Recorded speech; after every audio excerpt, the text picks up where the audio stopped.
के पूरे देश के लोगों से एक ही निवेदन करना चाहता हूं, अगर आप बोल भी नहीं सकते, अगर आप हमारे साथ सड़क पर भी नहीं आ सकते, हमें इसकी कोई चिंता नहीं है, हमें कोई आपसे गिला नहीं है। एक काम कर दीजिए, सिर्फ एक काम, वो काम आप घर बैठे कर सकते हैं, उसके लिए कहीं बाहर जाने की जरूरत नहीं, किसी दूसरे की जरूरत नहीं है। नंबर एक, रिलायंस के जितने भी उत्पादन हैं, जितना भी सामान है, उसका पूरी तरह से बहिष्कार कीजिए। जितने भी इनके शोरूम हैं, देश में तकरीबन 8,784 इनके दुकानें हैं, शोरूम्स हैं, किसी पर भी कोई सामान लेने मत जाइए। क्या रिलायंस जब इस देश में नहीं था, हमारा जीवन नहीं चलता था? हम भूखे मरते थे क्या? हम जिंदा नहीं थे क्या? शान से नहीं जीते थे, इज्जत से नहीं जीते थे क्या? तो रिलायंस का कोई भी उत्पाद मत खरीदो। रिलायंस का पेट्रोल पंप, उस पर जाओ ही मत। बहुत पेट्रोल पंप है, इंडियन ऑयल का है, भारत पेट्रोलियम का है, आईटीबीटी का है, कितने हैं, सब पे जाइए, रिलायंस में मत जाइए। दूसरा, जो रिलायंस का जियो है मोबाइल फोन, क्या हुआ अगर हम नहीं समाचार सुन पाएंगे या कोई हमें वो नहीं मिल पाएगी, सूचना नहीं मिल, कोई दिक्कत नहीं है, लेकिन इस जियो को निकाल के फेंक दीजिए। होगा इसका जो है बहुत बढ़िया होगा, लेकिन इसका जो नेटवर्क है वो बढ़िया है, तो क्या खूबसूरत अगर फंदा हो, रस्सी का फंदा बड़ा खूबसूरत हो, तो क्या हमें गले में पहन के फांसी लगा लेनी चाहिए? हमें यह करना चाहिए?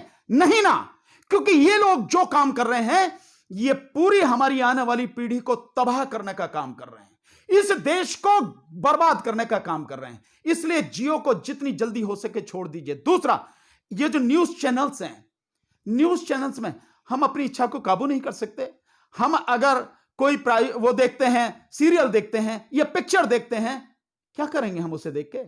इनमें हमारी न्यूज तो होती नहीं है, मोदी जी की न्यूज होती है, सरकार की न्यूज होती है, हम इनका देख के करेंगे क्या? जो हमारे दर्द को महसूस ना करता हो, जो हमारी बात कहता ना हो, और हम उसके दुकान को चला रहे हैं अपनी जेब के पैसे से। यानी हम रिचार्ज कराते हैं, चाहे 200 रुपए में, 400 रुपए में, 600 रुपए में रिचार्ज से, उन्हीं की दुकान तो चल रही है। और वो कौन है? वो हमारे दुश्मन है, हमें तबाह करने वाले हैं, हमें बर्बाद करने वाले हैं, हमें पूरी तरह से खत्म करने वाले हैं।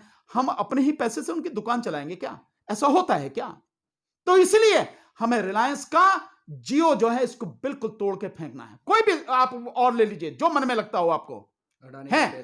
तीसरा, अडानी का तेल, जो आपको फॉर्च्यून वाला तेल आता है ना खाने का, ये और अडानी के और भी जो भी प्रोडक्ट हों, सबका बहिष्कार कीजिए। ये अंबानी और ये अडानी और एक लाला रामदेव जिसके 60% से ज्यादा जो उत्पाद हैं वैसे ही बिल्कुल बेकार हैं, और सरकारी जो मापदंड हैं उन पे खरे नहीं उतरते हैं, उनमें मिलावट है या आउटडेटेड है, और मैं सीधे सही शब्दों में कहूं तो गोबर के अलावा कुछ नहीं है। उनको छोड़िए बिल्कुल, क्योंकि ये लोग वो हैं जो इस देश को तबाह करने पर तुले हुए हैं, जो इस देश में सरकार के पिट्ठू बनके या सरकार के साथ मिलके इस देश की आम जनता को, गरीबों को लूटने और उन्हें खत्म करने के लिए प्रयास कर रहे हैं। उनकी जमीन, उनकी जायदाद, सब कुछ बर्बाद करना चाहते हैं। तो मेरा आपसे निवेदन यही है, रिलायंस यानी अंबानी और अडानी और लाला रामदेव, इनका बहिष्कार, और हर तरह से जो आपका ये न्यूज चैनल्स हैं, इन टीवी पर, अपने घर का जो टीवी है ना, वो टीवी नहीं है, टेलीविजन नहीं है, वो टीबी है, ट्यूबरक्लोसिस टीबी की बीमारी है, 6 रोग है, उसको बंद कर दीजिए। आज ही से उसको देखना बंद कीजिए।